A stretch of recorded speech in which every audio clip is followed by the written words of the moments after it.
karya Ibnu Rusyd atau panjangnya adalah Al-Faqih Abu Walid Muhammad bin Ahmad bin Muhammad Ibnu Rusyd.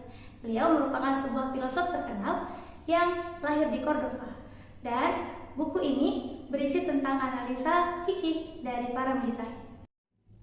Bab 1. Dalil-dalil mengenai wudu, orang diwajibkan untuk berwudu, dan waktu melaksanakan wudu. Dalil-dalil mengenai wudu dijelaskan dalam ayat-ayat Al-Quran, hadis, dan dasar ijma. Allah Subhanahu wa Ta'ala berfirman dalam Quran surah Al-Maidah ayat 6 yang berbunyi, Ya ayyuhalladzina amanu idza qumtum ilas shalah faghsilu wujuhakum wa aydiyakum ilal marafiq wamsahu bi ru'usikum wa arjulakum ilal ka'bayn. Wahai orang-orang yang beriman, jika engkau hendak melaksanakan sholat, maka basuhlah wajahmu, kemudian basuhlah tanganmu hingga kedua siku, kemudian basuhlah rambut kepalamu, dan basuhlah kakimu hingga kedua mata kaki. Quran surah Al-Maidah ayat 6. Jadi, para ulama sepakat bahwasanya melaksanakan wudu sebelum kita mengerjakan sholat merupakan sebuah kewajiban. Hal ini ditegaskan Rasulullah dalam hadis yang berbunyi, La yaqbalallahu sholatan bi ghairi tahurin wala shadaqatan min ghulul. Sesungguhnya Allah tidak menerima sholat seseorang bila mana ia belum bersuci dan belum bersedekah dengan harta yang diperoleh dari pengkhianatan. Kemudian Rasulullah bersabda kembali, La yaqbalallahu sholata man akhdasa hatta yatawaddah. Yang artinya tidak sah sholat seseorang bila mana ia bersuci dan ia berhadas. Tidak sah sholat seseorang bila mana ia berhadas hingga ia bersuci. Kedua hadis ini diriwayatkan oleh Bukhari dan Muslim, dan kedua hadis ini ditulis dalam beberapa kitab para ahli hadis. Dasar ijma menyebutkan bahwasanya para ulama tidak pernah berselisih pendapat mengenai hal ini. Karena biarpun mereka berselisih pendapat, maka akan segera terungkap, karena adat pun meyakini demikian. Wudu diwajibkan untuk orang yang sudah balik dan berakal. Hal ini dijelaskan Rasulullah dalam hadis yang berbunyi, Rufi al-qalamu al-thalas fazakara as-sabiyya hatta yastalima imin hatta yastaiqaza wal majnuni hatta yufiq. Beban ibadah dibebaskan dari 3 kelompok. Kemudian Nabi menyebutkan anak kecil hingga ia bermimpi balik, orang yang tertidur hingga ia bangun, dan orang yang gila hingga ia waras. Hadis riwayat Bukhari dan Abu Dawud. Jadi, adapun waktu diwajibkannya orang untuk berwudu adalah ketika hendak melaksanakan sholat dan hendak melaksanakan ibadah yang diwajibkan untuk berwudu, meskipun ibadah tersebut tidak dikaitkan oleh waktu. Dan wudu menjadi wajib ketika telah masuk waktunya sholat untuk orang-orang yang berhadas. Bab 2. Cara melakukan wudu. Cara melakukan wudu telah difirmankan oleh Allah di dalam surah Al-Maidah ayat 6 yang berbunyi, Bismillahirrahmanirrahim. Ya ayyuhalladzina amanu idza qumtum ilas salati faghsilu wujuhakum wa aydiyakum ilal marafiq wamsahu bi ru'usikum wa arjulakum ilal ka'bayn. Yang artinya, hai orang-orang yang beriman, jika kalian hendak melaksanakan sholat, maka basuhlah wajah dan tangan kalian hingga kedua siku kalian, dan usaplah rambut kepala kalian, dan cucilah kaki kalian hingga mata kaki. Sedangkan dalil hadis adalah cara berwudunya Rasulullah SAW di dalam hadis sahih. Dan di atas dalil-dalil di atas menimbulkan 12 masalah yang tersebar di beberapa hadis, yang pada intinya di dalam hadis itu terdapat tentang syarat, rukun, cara, letak pengusapannya, hukum-hukum pengusapannya di mana. Yang pertama, niat. Dalam hal ini para ulama Ansar berbeda pendapat. Ada yang berpendapat bahwasanya niat adalah syarat, dan ada yang berpendapat bahwasanya niat bukan syarat. Setelah itu mereka sepakat bahwasanya niat adalah syarat untuk melaksanakan ibadah, seperti di dalam firman Allah di dalam surah Al-Baqarah ayat 5 yang berbunyi, Wa ma umiru illa liya'budullaha mukhlishina lahuddin, yang artinya, tidak aku perintahkan kecuali untuk beriman kepadaku dengan tulus ikhlas karena aku dan karena agama. Dan ada juga hadis masyhur yang meriwayatkan, innamal a'malu binniyat, Sah tidaknya suatu amal itu tergantung dengan niatnya. Ada beberapa mazhab yang berpendapat.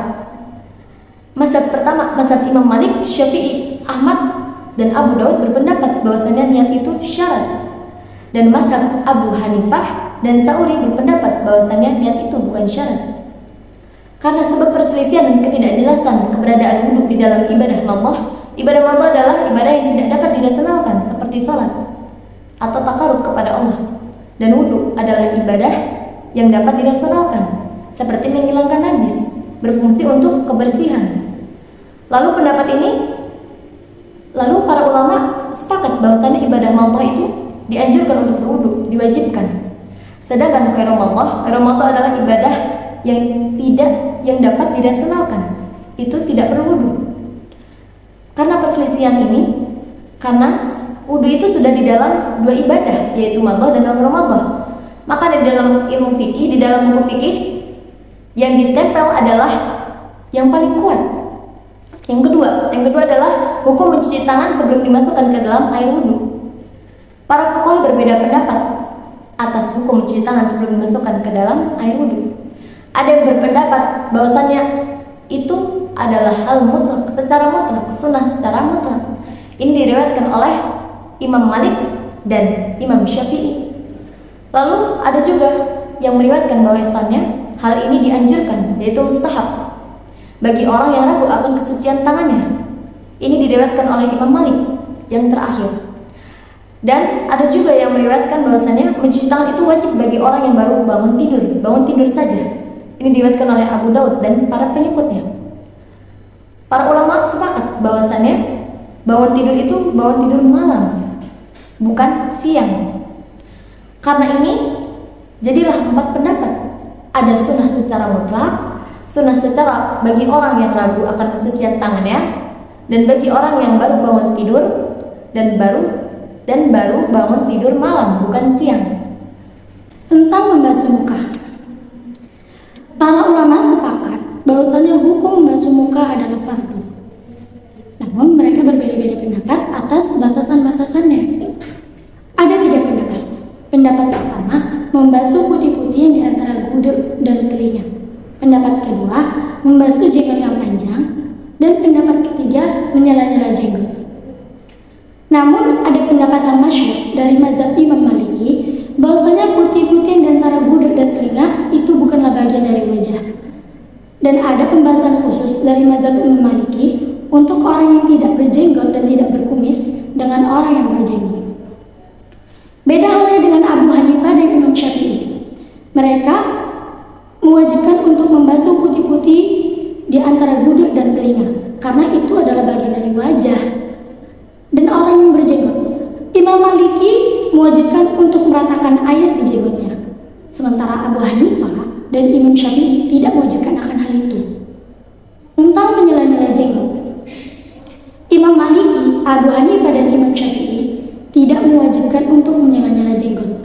Namun, pengikut Imam Maliki dan Ibnu Abdul Hakam mewajibkan untuk menyela-nyela jenggot. Nah, perbedaan antara ulama ini dilihat dari sahih atau tidaknya sebuah hadis. Para ulama sepakat bahwasannya hadis yang menyuruh untuk menyela-nyela jenggot itu tidak sahih. Sementara ada sebuah hadis yang sahih menerangkan tata cara Rasulullah berwudu, namun tidak sama sekali menyebutkan sela-sela jenggot. Selanjutnya, tentang membasuh tangan. Para ulama sepakat bahwasanya hukum membasuh tangan itu adalah fardu. Namun mereka berpendapat atas hal siku. Siku termasuk bagian tangan atau tidak? Nah, menurut Imam Maliki, Abu Hanifah dan Imam Syafi'i, bahwasanya siku itu termasuk bagian dari tangan dan ia wajib untuk dibasuh.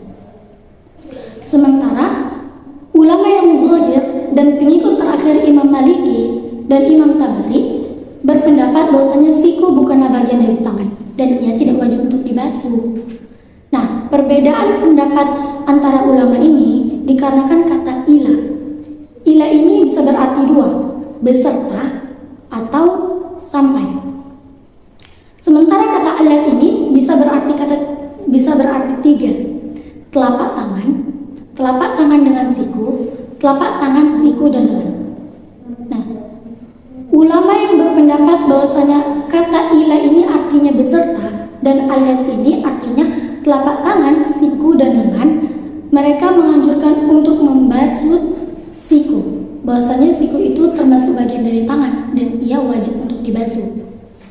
Sementara ulama yang berpendapat ila ini artinya sampai, nah, mereka tidak, dan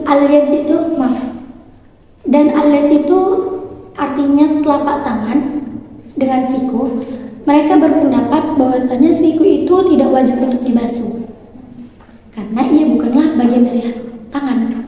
Sementara ada hadis yang sahih yang berbunyi annahu ghasala yadahul yumna hatta asyra'a fil adudi thumma al-yusra kadzalika thumma ghasala rijlahul yumna hatta fisaqi hatta asyra'a fisaqi thumma ghasala yusra kadzalika thumma qala hakadha ra'aitu Rasulullah sallallahu alaihi wasallam yatawaddo. Hadis riwayat Muslim dan Daruqutni. Bahwasanya Abu Hurairah saat berwudu ia membasuh tangannya hingga lengannya. Begitu juga dengan tangan kirinya. Lalu ia membasuh tangan kaki kanannya sampai betisnya, begitu juga dengan kaki kirinya. Dan ia berkata, seperti inilah Rasulullah berwudu. Makanya para ulama sepakat bahwasanya siku itu termasuk bagian dari tangan dan ia wajib untuk dibasuh. Selanjutnya, pembahasan tentang membasuh rambut. Para ulama sepakat bahwasanya membasuh rambut itu hukumnya fardu. Namun, mereka berbeda pendapat atas batasan-batasannya. Imam Maliki berpendapat untuk membasuh seluruh bagian kepala, sementara Imam Syafi'i sebagian dari kepala. Pengikut Imam Maliki sepertiga kepala dan sebagian ulama 2/3 kepala. Sementara Abu Hanifah berpendapat 1/4 kepala, yaitu selebar telapak tangan. Dan Abu Hanifah berkata, jika kalian mengusap rambut kurang dari lebar 3 jari, maka itu tidak cukup. Nah, perbedaan ini karena adanya huruf ba. Dalam bahasa Arab, huruf ba ini bisa berarti dua, huruf zaidah atau huruf tabi'id. Zaidah ini adalah huruf tambahan atau pelengkap, sementara tabi'id itu artinya sebagian. Nah, menurut para nahu Kufah, ulama yang berpendapat bahwasanya huruf ba ini adalah huruf zaidah, yaitu tambahan atau pelengkap, mereka menganjurkan untuk membasuh seluruh bagian kepala. Sementara ulama yang berpendapat bahwasanya huruf ba ini artinya sebagian atau huruf tabi'id, mereka menganjurkan untuk membasuh sebagian dari kepala. Nah, hadis terakhir ini didukung oleh hadis Mughirah yang berbunyi anna nabiyya alaihi as-salatu wassalamu tawaddu'a famasa'a binasiyatihi wa 'alal imamati. Sungguhnya Rasulullah ketika membasuh rambutnya, ia membasuh bagian depan rambutnya dan membasuh sorbannya. Hadis riwayat Bukhari dan Muslim. Demikian dan Tuhan. Lara kelihatan cara pada setapak Indonesia anggota mudir dari anggota Indonesia. Yang kedua, pendapat yang kemarin ini sudah dengan hadis sahih yang akan bahwa Nabi Muhammad Sallallahu Alaihi Wasallam membedakan wujud bagus dari itu Hukum mengusap kedua telinga. Abu Hanifah dan sahabatnya berpendapat bahwasanya hukum mengusap kedua telinga adalah wajib. Namun, untuk membasuh telinga, kita dapat menggunakan air bekas kita mengusap kepala. Tapi, di mazhab Syafi'i mengatakan bahwasanya hukum mengusap kedua telinga adalah sunat. Air yang kita gunakan untuk membasuh kedua telinga ini pada mazhab Syafi'i adalah menggunakan air yang baru. Selanjutnya, hukum mengusap kedua kaki.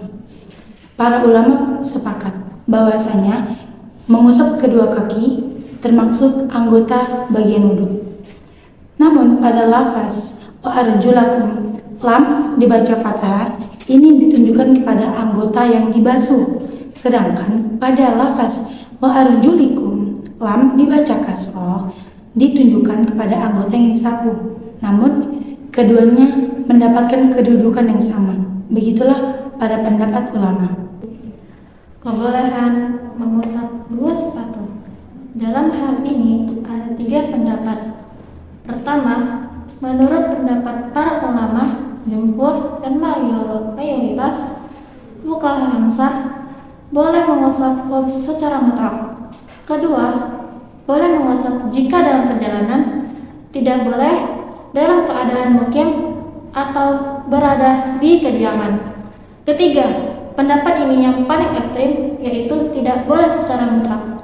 3 pendapat yang ada di atas mempunyai legitimasi dari riwayat para fuqaha periode pertama dan dari Malik. Sebab pendapat yang ada di atas adalah adanya dugaan bahwa praktik wudhu sesuai dengan ayat yang ada di dalamnya. Ada juga perintah membasuh kaki. Setelah turunnya praktik mengusap sepatu terlaksanakan sesuai dengan petunjuk hadis. Pendapat ini juga sudah ada pada masa sahabat. Di antara mereka, pendapat ini bahwasanya ayat menghapus pendudukan hadis. Inilah pendapat Ibnu Abbas. Batasan waktu. Dalam hal ini fuqaha berbeda pendapat. Salah satunya adalah Imam Malik. Menurut Imam Malik, membasuh khuf itu tidak ada batas waktunya. Selagi dia belum melepas khufnya dan belum terkena hadas, maka khuf itu masih boleh digunakan. Berbeda dengan Abu Hanifah dan Syafi'i. Menurut Abu Hanifah dan Syafi'i, membasuh khuf itu ada batas waktunya. Syarat membasuh khuf. Yang menjadi syarat diperbolehkannya membasuh khuf adalah kesucian kedua telapak kaki yang didapat dari wudhu.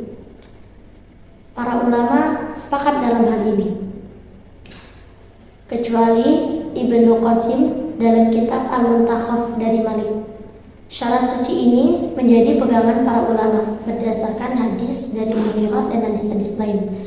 Pada waktu itu Mughirah ingin melepas khuf Nabi SAW, akan tetapi Nabi melarangnya dan bersabda, "Da'huma fa inni adkhaltuhuma wa huma tahiratani."